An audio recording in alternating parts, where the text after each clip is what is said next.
I never thought I'd find myself here, telling this story. If you had asked me a year ago, I would have told you my life was solid, unshakable. My name is Harry Carter, and I'm 68 years old. I've been married to Linda for 45 years. That's a lifetime, isn't it? We met when we were just teenagers, back in high school, and somehow, we made it through everything: raising kids, building a home, planning for retirement. Through thick and thin, I believed we were unbreakable. But now, I don't know what to believe. We live in a quiet suburb outside Cincinnati, Ohio. Not too far from the city, but just far enough to enjoy the peace. We bought our house over 30 years ago, back when we still had a full house, 3 kids running up and down the stairs, slamming doors, arguing over the remote. Now, it's just the two of us, rattling around in a space that feels too big and too quiet. I retired from engineering about 5 years ago. Linda worked in administration for a law office, but she left her job early, said she wanted to enjoy life while she still could. I thought it was a great idea at the time. We deserved it. At first, retirement was good. We traveled a little, took a trip to Myrtle Beach, spent weekends driving through the countryside in my Chevrolet Silverado EV, just soaking in the freedom. But at some point, things started to shift. It wasn't obvious at first. Just little things. Linda started spending more time on her iPhone. She never used to care much about social media, but suddenly she was always on Facebook, Instagram, WhatsApp. I'd walk into the room, and she'd tilt the screen away, just slightly. Not enough to make it obvious, but enough for me to notice. She also started going out more. At first, she said she was meeting up with her old work friends for coffee, then it was dinner. That was fine, I wanted her to have her own space. But then, she started staying out late, something she had never done before. She would tell me she was just catching up, but every time I asked who she was with, the answer was always vague. Oh, just the girls. No names. No real details. And then there were the phone calls. One night, I was sitting on our back porch, enjoying my usual evening coffee. It was one of those perfect summer nights, the kind where the air is warm, but not too hot, and the sky is painted in soft shades of orange and purple. That's when I heard it. Linda was in the kitchen, talking on the phone. Her voice was different. Softer. Almost excited. She was laughing, in that light, breathy way I hadn't heard in years. I wasn't trying to eavesdrop.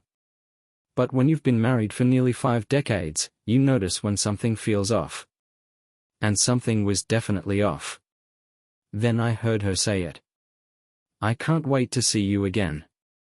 I froze. My grip on the coffee mug tightened, the ceramic suddenly feeling too heavy in my hands. She wasn't talking to one of our kids. I knew that much. I put my cup down, my heartbeat picking up in a way I hadn't felt in years. My mind raced through 100 explanations, each one worse than the last. Who the hell was she talking to? A friend? A cousin? Someone from her old job? No. That laugh, that tone?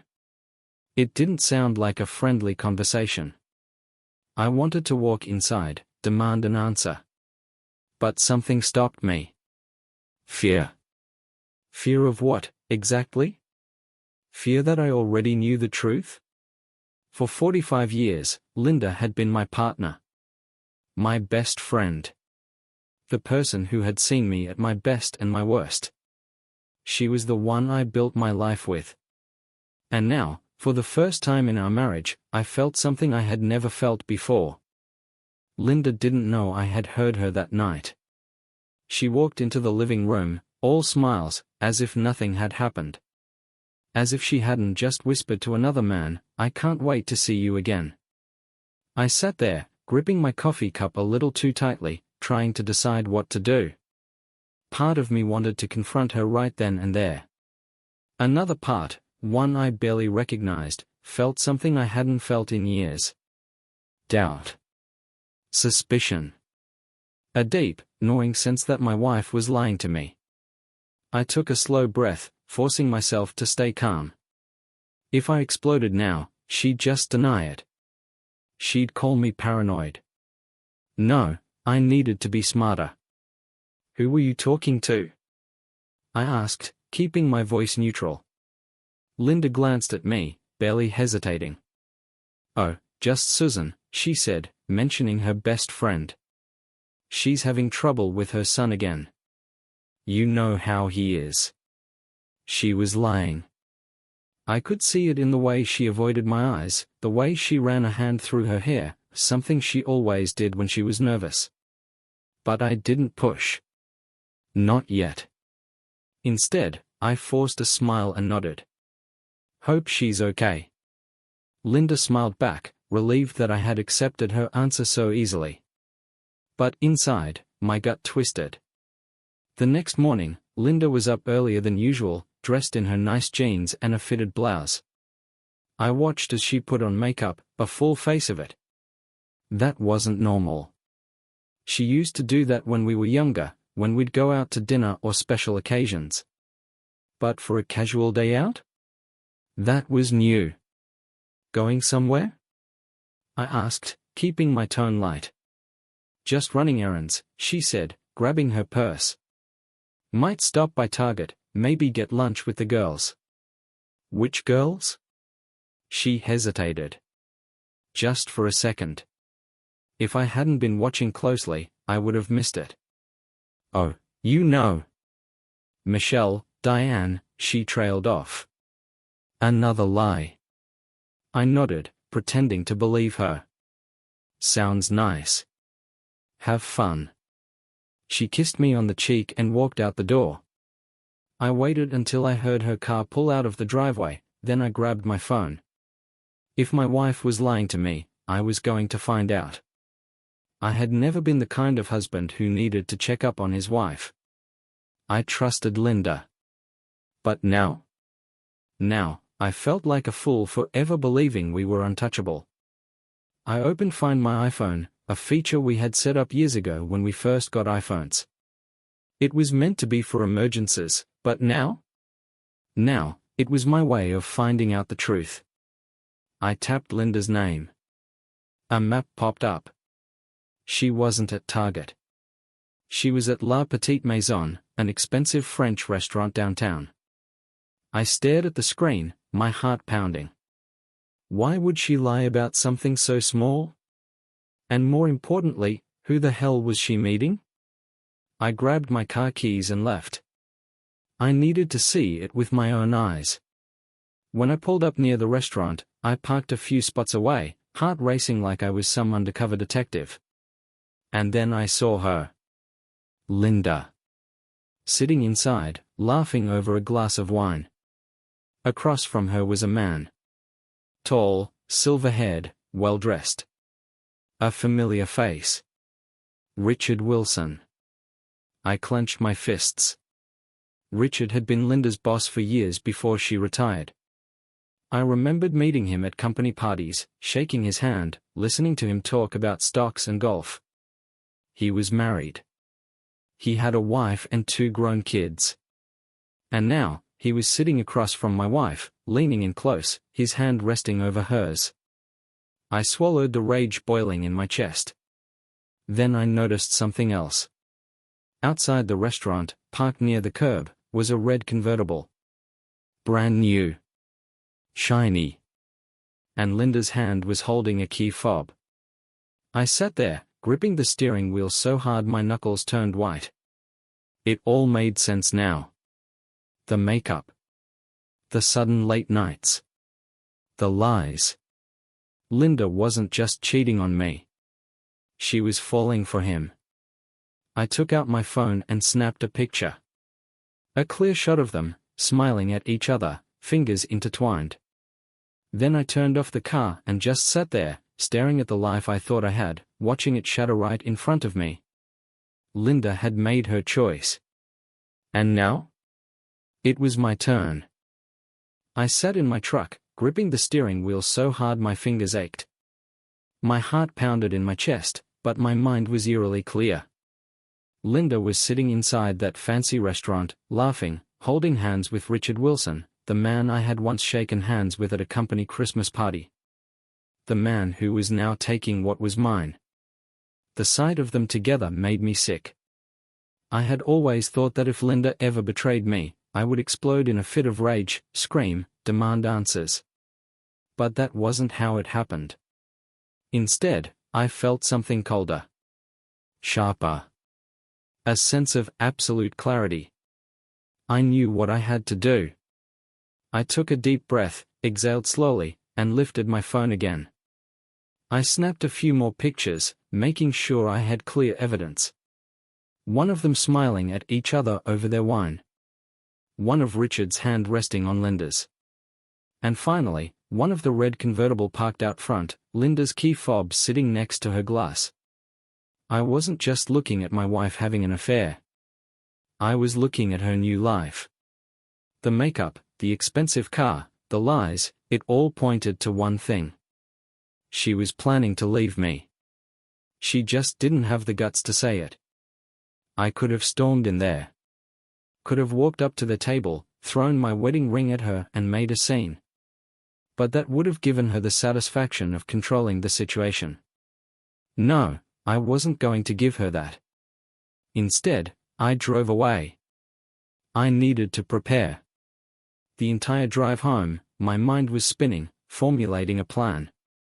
I wasn't going to be the pathetic husband left in the dust. If Linda wanted to betray me, then she was going to pay for it. And I knew exactly where to start. The moment I pulled into the driveway, I stepped out of my truck and walked straight into the house. Everything inside looked the same, untouched, as if nothing had changed. But everything had changed. I sat down at the kitchen table, opened my laptop, and logged into our joint bank account. Linda had access to all of our finances. Over the years, I had worked my ass off to build a comfortable retirement for us. I had been smart with money, investing in real estate, stocks, and keeping our savings untouched so we would never have to worry. And she had the nerve to use my hard-earned money to fund her little affair? To buy herself expensive clothes and gifts for Richard? Not anymore. I transferred every last cent out of our joint account and into a private account under my name only. The mortgage was already paid off, so she couldn't use that against me. Our bills were automated, which meant she wouldn't notice right away. But the next time she tried to use our money, she'd find nothing. I wasn't done yet. I grabbed my phone and called my lawyer, Ben Grayson, a man I had known for years. Ben specialized in high-asset divorces. If Linda thought she was going to walk away with half of everything, she had another thing coming. Harry? Ben answered after 2 rings. Everything okay? Not exactly, I said, keeping my voice steady. I need to talk. In person. There was a pause. Ben wasn't the type to pry, but he knew something serious was going on. Come by first thing tomorrow morning, he said. We'll talk. Thanks.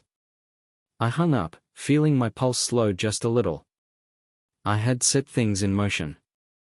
I wasn't going to be blindsided. Linda would never see it coming. Hours passed. I sat in the living room, waiting. Not for her, I didn't care what time she got home. No, I was waiting for the moment she realized something was wrong. At 9:43 p.m., I heard the front door open. The click of her heels on the hardwood floor. She walked in like she didn't have a care in the world. Hey, hun, she called out. Sorry I got back so late. We ended up going to a wine tasting downtown. I stayed seated in my chair, staring at the TV, though I wasn't watching it. How was it? I asked, my voice even. Oh, it was fun, she chirped, walking into the kitchen. They had this amazing Bordeaux, and? Silence. Then, the sound of her purse unzipping. A few seconds later, another pause. I could picture it perfectly. Her pulling out her wallet, checking her credit card balance, expecting to see her usual access to our joint funds. But she wouldn't. Because those funds were gone. Another 10 seconds of silence. Then, Harry? Her voice was tighter now. Did something happen with the bank? I didn't answer right away. Instead, I took the remote, muted the TV, and finally turned to look at her. She was standing near the counter, phone in hand, her perfectly manicured nails gripping it a little too tight. Her expression was nervous, the first crack in her fake, cheerful mask. "Why do you ask?" I said. I just tried to check our account, and, there's nothing in it." She let out a fake laugh. "That's weird, right?" I let the silence stretch between us, watching as her fake confidence started to crumble. "I moved the money," I said finally. Her breath caught. "What?" I said, "I moved the money." I stood up, slowly, deliberately. "You don't have access to it anymore." For a moment, she just stood there, blinking at me, like she couldn't process what she had just heard. Then, the color drained from her face. "Harry, what the hell is going on?" I took a step closer. "That's funny," I said. "I was about to ask you the same thing." She swallowed hard. "I don't understand." I reached into my pocket and pulled out my phone. With a flick of my thumb, I pulled up the photos I had taken earlier that afternoon and held the screen up for her to see. The color drained from her face completely. She opened her mouth, but no sound came out. I could see the gears turning in her head, scrambling for an excuse, a way to lie her way out of this. But it was too late. I knew everything. For the first time in our marriage, I watched my wife break. And it was the most satisfying thing I had ever seen. Linda's face went pale as she stared at my phone screen. The pictures were crystal clear, her sitting in that fancy French restaurant, her hand resting under Richard's, the soft candlelight making her smile look almost romantic. She didn't blink, didn't breathe, just stood there, gripping the edge of the kitchen counter like the ground beneath her was starting to crack. I didn't say anything. I wanted her to feel the weight of it, to let that silence sink into her bones. "Harry," her voice came out small, almost childlike, like she thought playing innocent would somehow save her. Where did you get those? Where do you think?" I said, my voice calm, measured. "I was there, Linda. I saw you." She sucked in a sharp breath, and I could see her mind racing, trying to decide which angle to play. Denial? Anger? Blame? I can explain," she finally stammered. I laughed. I actually laughed. It wasn't forced, either. It just came out, because the audacity of this woman was unbelievable. "You can explain?" I repeated, shaking my head. "What, exactly, are you going to explain, Linda? How you lied straight to my face? How you've been sneaking around with your old boss like some desperate teenager?" Her mouth opened and closed like a fish gasping for air. "It's not what it looks like." I stepped closer, my grip tightening around my phone. "Then what is it, Linda?" Because to me, it looks like my wife of 45 years is cheating on me with a man I used to shake hands with at Christmas parties. Her eyes darted around the room like she was looking for an escape route. It's not cheating," she finally blurted out. I felt my stomach twist, my patience thinning. "Not cheating?" I repeated slowly. "Tell me, Linda, in what world is this?" I gestured toward my phone screen. "Not cheating?" She swallowed hard, finally looking at me. "We haven't done anything physical," she said, barely above a whisper. That was it. That was the best she could come up with. I let out another humorless laugh. "Oh, so because you haven't slept with him yet, that means you're off the hook?" "It's not like that," she insisted, her voice cracking. I tilted my head. Then tell me. What is it like, Linda? She hesitated. I took another step forward. Tell me, because I really want to understand how a wife, who has been married for nearly half a century, suddenly starts dressing up, sneaking around, lying to her husband, and going on romantic dates with another man. She blinked rapidly, her breathing uneven. I needed something different. Something exciting. I felt a sharp stab in my chest, but I pushed it down. Exciting? I echoed. That's what this was to you? A little thrill? Tears welled up in her eyes. Harry, please. I never meant to hurt you. I stared at her for a long moment, studying her. Finally, I let out a slow breath and shook my head. No, Linda, I said quietly. You never meant to get caught. She let out a choked sob. It was just, she covered her mouth with her hand, like she was trying to hold back whatever pathetic excuse was about to come out. It was just a mistake. I felt a cold wave of finality wash over me. I nodded slowly. Yeah, I said. It was. And then I turned around and walked out of the kitchen. She ran after me, her heels clicking against the floor. Wait, Harry, please. Just talk to me. I kept walking. Past the living room, down the hall, toward our bedroom. Harry, stop, she begged, grabbing my arm. I stopped. I turned and looked at her. For a second, I saw the woman I married, the girl with the big brown eyes, the one who used to fall asleep with her head on my shoulder, who used to make me laugh so hard I couldn't breathe. But that woman was gone. This version of her? I didn't know her. I pulled my arm free, my voice cold and firm. Pack your bags. Her eyes widened. What? You heard me. I turned back toward the bedroom. You have 1 hour. Harry. I didn't let her finish.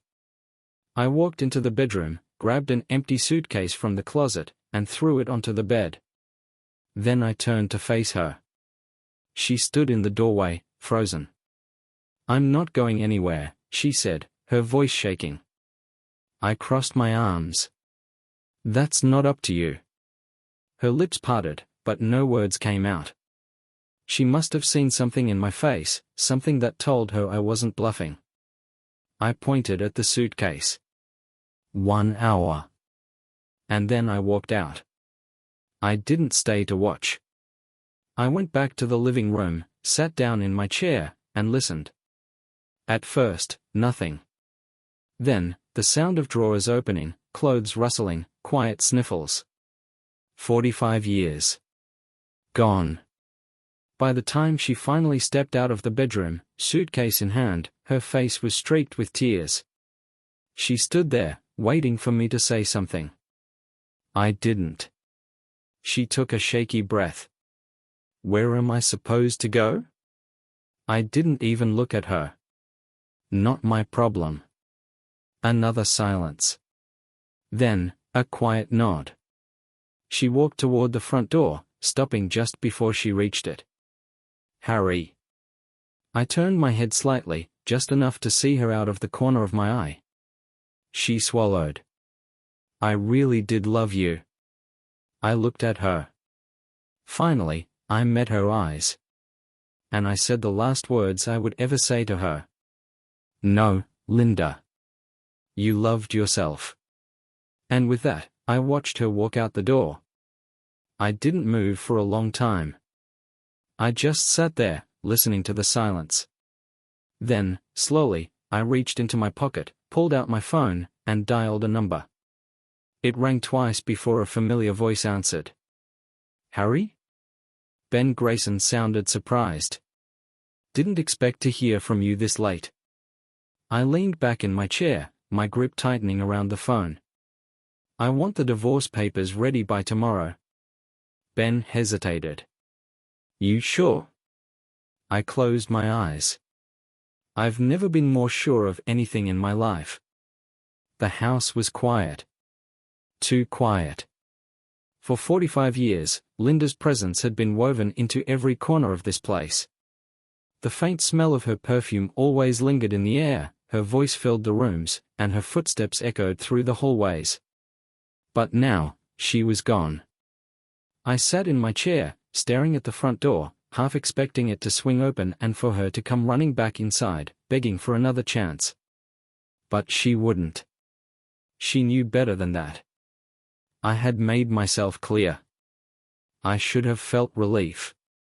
Maybe even satisfaction. But what I felt was something different. A storm brewing deep in my chest. Because I knew Linda. And I knew this wasn't over. I reached for my phone and scrolled through my contacts until I found the one I needed. My lawyer. Ben picked up after the second ring. Harry? He sounded half asleep. You all right? I need you to move fast on this, I said, skipping the pleasantries. Divorce papers. I want them filed first thing in the morning. Ben let out a sigh. I figured. I'll take care of it. But you know she's going to fight you on this, right? I don't care. My voice was firm, colder than I had ever heard it before. She doesn't get a choice. All right, Ben said. I'll make sure she gets nothing. That was exactly what I wanted to hear. I hung up the phone and leaned back in my chair. I had cut her off financially, kicked her out of the house, and now I was making sure she walked away with nothing. But Linda was never the type to accept defeat gracefully. She was going to fight back. And I needed to be ready. I spent the rest of the night securing everything. I changed the passwords to all my bank accounts, locked down my investments, and even called my financial advisor to make sure nothing could be accessed by her. By morning, I was running on 2 hours of sleep and a pot of black coffee. But I was ready. Then the phone rang. I glanced at the screen. Linda. I let it ring. Then, a voicemail. I stared at my phone for a long moment before finally pressing play. Her voice came through, shaky but still holding that edge of entitlement she always had. Harry, I don't know what you think you're doing, but this is ridiculous. You can't just cut me off like this. We built this life together. I scoffed. We.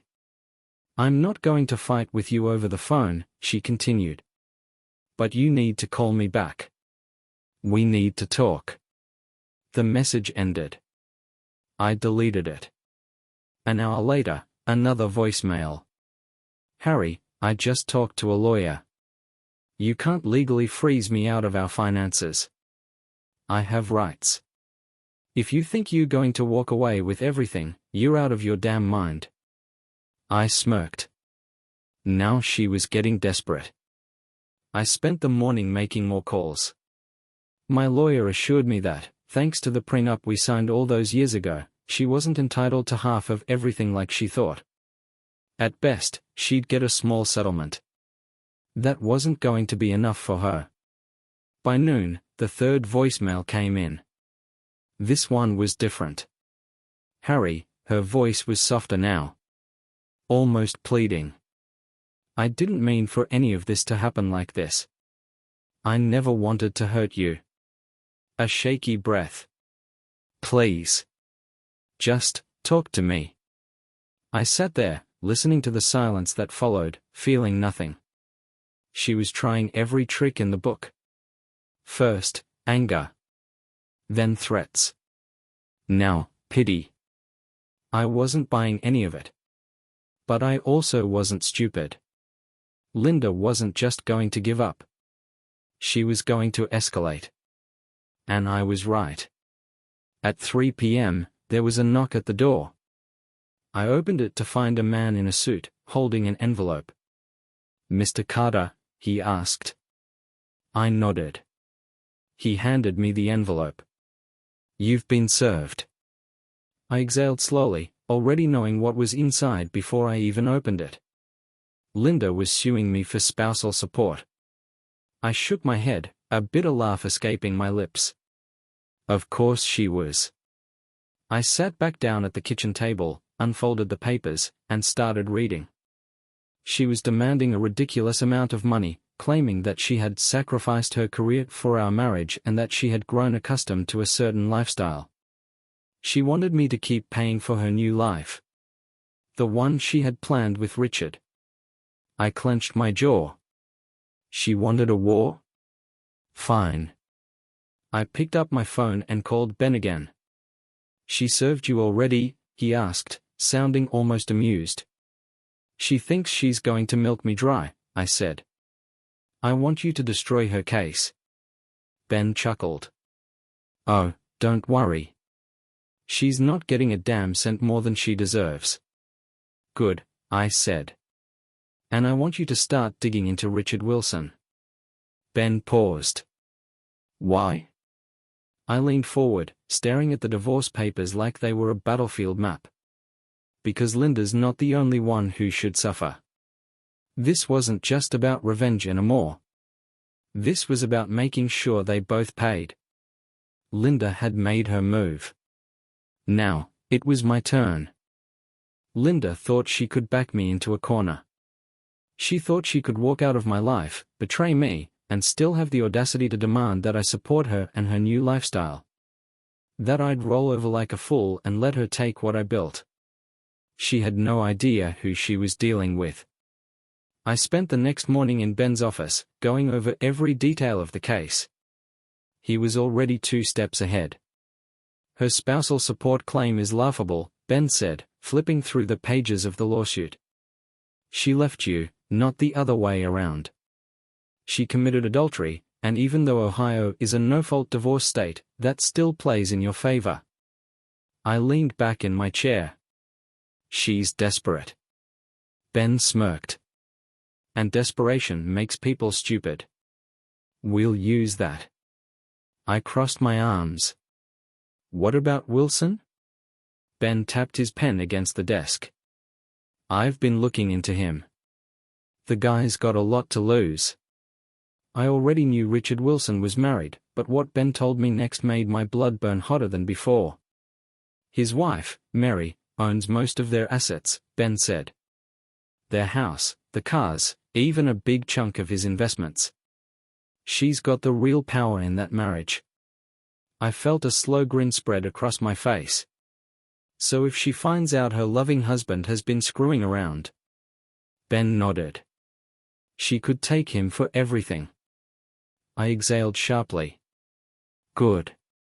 I already had the photos of Richard and Linda at the restaurant, but that wasn't enough. If I was going to burn them both to the ground, I needed more. And I had an idea exactly how to get it. That afternoon, I drove across town and parked a block away from Wilson and Harrington Financial, the firm where Richard worked. I already knew the layout. Linda had dragged me to enough company events over the years. I sat there for a while, watching. Richard left at exactly 5:07 p.m. He walked out of the building, briefcase in hand, looking like a man without a care in the world. He had no idea his world was about to collapse. I followed him, keeping a safe distance. As expected, he didn't head straight home. Instead, he pulled into the parking lot of the Westin, one of the nicest hotels in town. So that's where they met. I parked across the street and watched as he stepped out of his car, adjusting his tie. 5 minutes later, Linda's red convertible pulled in next to him. She got out, smiling like a damn schoolgirl, and together, they walked into the hotel. I took my phone and snapped photo after photo. Then I made a phone call. Hello? Mary? I said, keeping my voice calm. My name is Harry Carter. I think we need to talk about your husband. There was a long pause. Then, carefully, she asked, what about him? I didn't waste time. He's at the Westin Hotel right now. With my wife. Silence. Then, a sharp inhale. You lying. I wish I was. I sent her the pictures I had just taken. She didn't respond for a full 30 seconds. When she finally spoke, her voice was ice cold. "I'll handle this." I smiled. "I'm sure you will." That night, I poured myself a drink and waited. By 10 p.m., my phone buzzed. A text from an unknown number. "Mary, it is done." I leaned back in my chair, satisfied. By morning, the news had spread.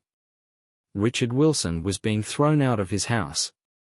Mary had already called her lawyer, and she wasn't just divorcing him, she was taking him for everything. Linda had picked the wrong man to cheat with. And she was about to find out just how bad things could get. By the time the sun came up, Richard Wilson's life was in flames. His wife, Mary, hadn't wasted a second. The moment she got my pictures, she called her lawyer and had Richard locked out of their bank accounts before he even realized what was happening. When he came home late that night, probably thinking he could smooth things over with a few well-rehearsed lies, he found all his belongings dumped on the front lawn. Mary wasn't just kicking him out, she was erasing him. And the best part? She had a team of lawyers ready to rip him apart in court. Richard had no prenup, no personal savings in his name. The house? Hers. The cars? Hers. The investments? Mostly hers. He wasn't just losing his marriage, he was about to lose everything. But Richard's problems weren't my problems. I had bigger things to focus on. Because while Richard was out there scrambling to figure out how his life had collapsed in a single night, Linda was about to get hit even harder. At exactly 9 a.m., my phone rang. "Ben." "Morning," I said, leaning back in my chair, sipping my coffee. "You gonna love this," Ben said, amusement in his voice. "I just got a call from Linda's lawyer. She's upset." I smirked. "Oh yeah?" "She didn't just lose access to your accounts," Ben continued. "She found out Richard's wife locked him out of his, too. He's broke. No money. Now, Linda doesn't just need spousal support, she's demanding it." I chuckled, shaking my head. "Let me guess.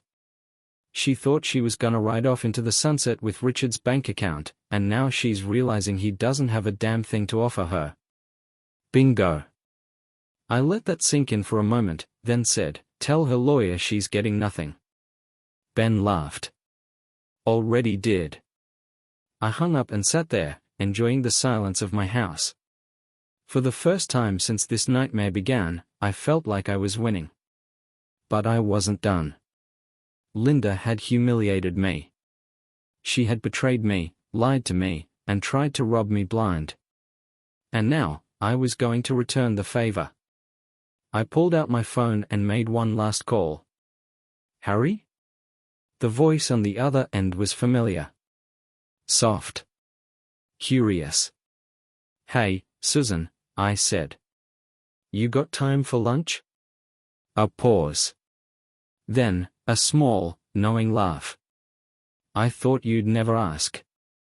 I sat at the corner booth of Ruth's Chris Steakhouse, a place Linda and I used to go to for anniversaries, back when we still gave a damn about each other. Now, I was here for a different reason. Across from me sat Susan Baker, Linda's old best friend. Or, I should say, her ex-best friend. She looked good, better than I remembered. Shoulder-length brown hair, soft green eyes, and a smile that held a mix of amusement and curiosity. She swirled her wine glass, watching me carefully. "I have to admit," she said, "I was surprised when you called." I took a sip of my bourbon, letting the smooth heat settle in my chest. "Figured we had some things to talk about." She smirked. "About Linda?" I gave her a slow nod.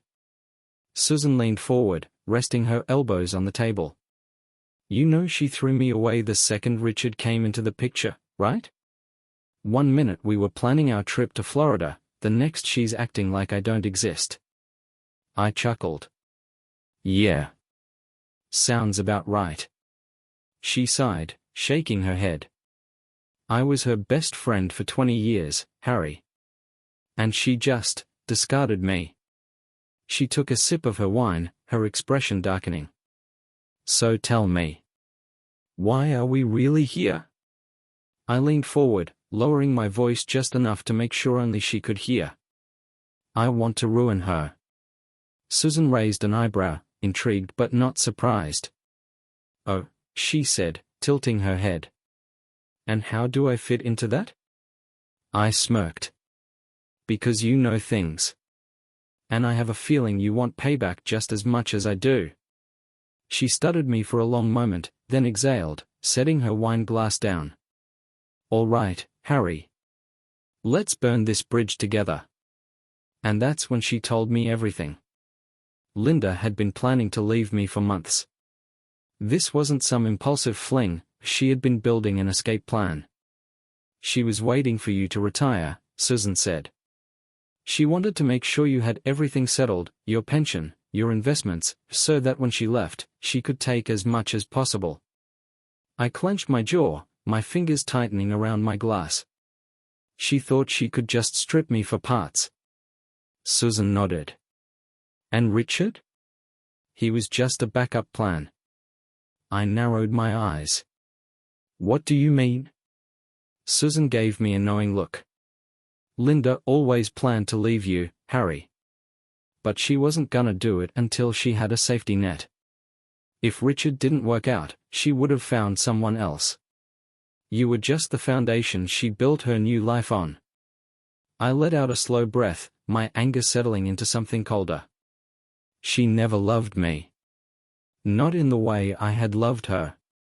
She had been using me. My stomach twisted, but I pushed it down. I wasn't a man who sat in self-pity. I was a man who evened the score. I leaned back, rubbing my chin.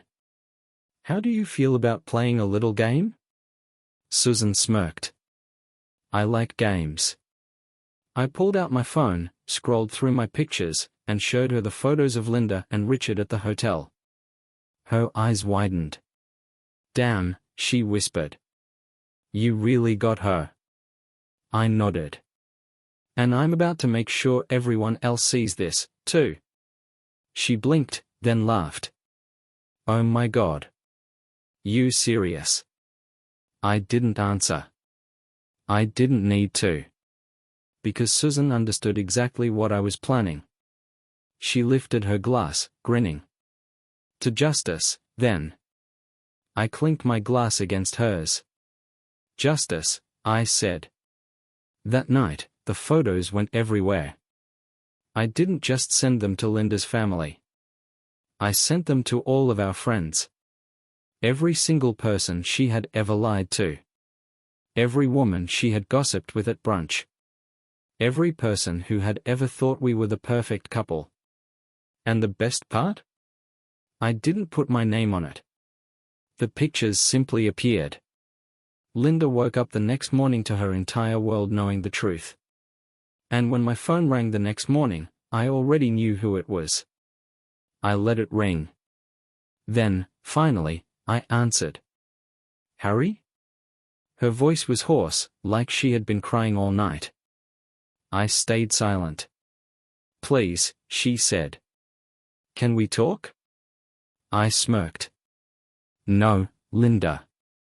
We're done talking. And then I hung up. The fallout from Linda's humiliation hit faster than even I expected. By noon, my phone was buzzing with messages. Old friends. Mutual acquaintances. Even people I barely spoke to, all reacting to the scandal that had exploded overnight. Some were shocked. Some weren't surprised at all. And some? They were enjoying every second of it. But the best part? Her family knew. I got a text from our oldest son, Michael. Michael, Dad, what the hell is going on? I stared at the message for a moment, then typed back. Me, ask your mother. Because this wasn't my mess to clean up. Linda had made her choices. Now, she was finally facing the consequences. By evening, she tried calling again. I let it ring. Then again. And again. By the fourth attempt, I finally answered. Her voice was frantic. Desperate. Harry, please, you have to talk to me. I leaned back in my chair, watching the last bit of sunlight fade outside. Why? Because we, she let out a shaky breath. Because I need you. I let out a cold chuckle. You need me? Yes, she whispered. I made a mistake. I exhaled slowly. Which one, Linda? Silence.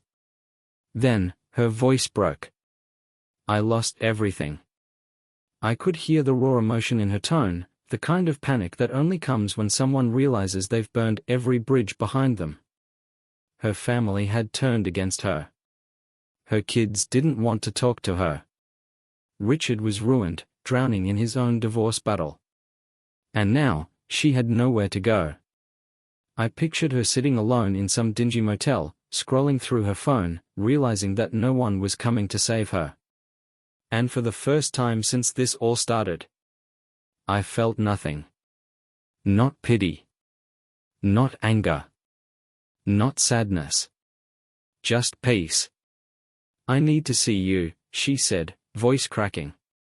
I need to talk to you in person. I considered it for a moment. Then, I smirked. Fine. She exhaled sharply, as if she hadn't expected me to say yes. Really? Yeah, I said. Meet me at the house. 1 hour. And then I hung up. But I wasn't meeting her alone. Because Susan? She had a front row seat to the final act. The moment I pulled into the driveway, I saw her. Linda was standing there, arms crossed over her chest, looking smaller than I had ever seen her. Her hair was a mess, her makeup was smudged, and for the first time in 45 years, she looked completely lost. It was almost poetic. This was the same woman who had planned to leave me behind. The same woman who had looked at Richard Wilson and thought he was her golden ticket to a better life. No. She was alone. I stepped out of my truck, slamming the door shut behind me. Her eyes flickered with something I almost didn't recognize, hope. Harry, she breathed, taking a hesitant step forward. Thank you for meeting me. I didn't answer. I just stood there, watching her. Waiting. She let out a shaky breath.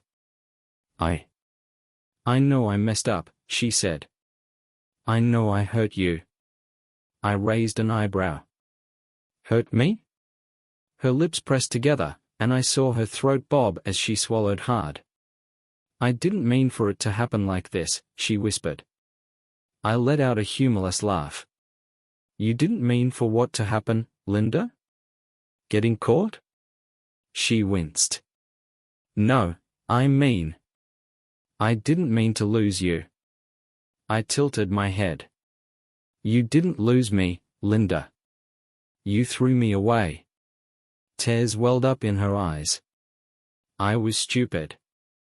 I didn't argue with that. She took another step forward. But we can fix this. And there it was. The desperation. The realization that I was her last option.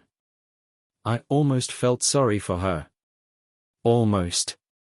Instead, I shoved my hands in my pockets and sighed. Linda, let me ask you something. She nodded quickly, eyes lighting up with hope again. If Richard still had his money, if he hadn't lost everything, I took a step closer, lowering my voice. Would you be standing here right now? Silence. Her mouth opened, but no words came out. She knew the answer. And so did I. Her breath hitched. Harry, that's not fair. I smirked. It's not? Because from where I'm standing, it looks like you only came crawling back because you have nowhere else to go. Her face crumpled. That's not true. I scoffed. It's not? She shook her head frantically. I love you, Harry. I never stopped loving you. I studied her carefully, waiting to see if I could find even a sliver of honesty in her words. I found nothing. Wow, I murmured, shaking my head. You really don't get it, do you? She sniffled, looking desperate now. I get it, okay? I do. I made a mistake. No, I cut her off. A mistake is forgetting our anniversary. A mistake is burning dinner. I narrowed my eyes. What you did? That was a choice. Tears streamed down her face now. Harry, please. I let out a long breath. Linda. She looked at me hopefully. And then I smiled. A slow, satisfied, final smile. You're not my problem anymore. And with that, I stepped aside, revealing Susan, standing on the porch. Linda's face collapsed. Her mouth opened in shock as her red-rimmed eyes darted between me and her ex-best friend.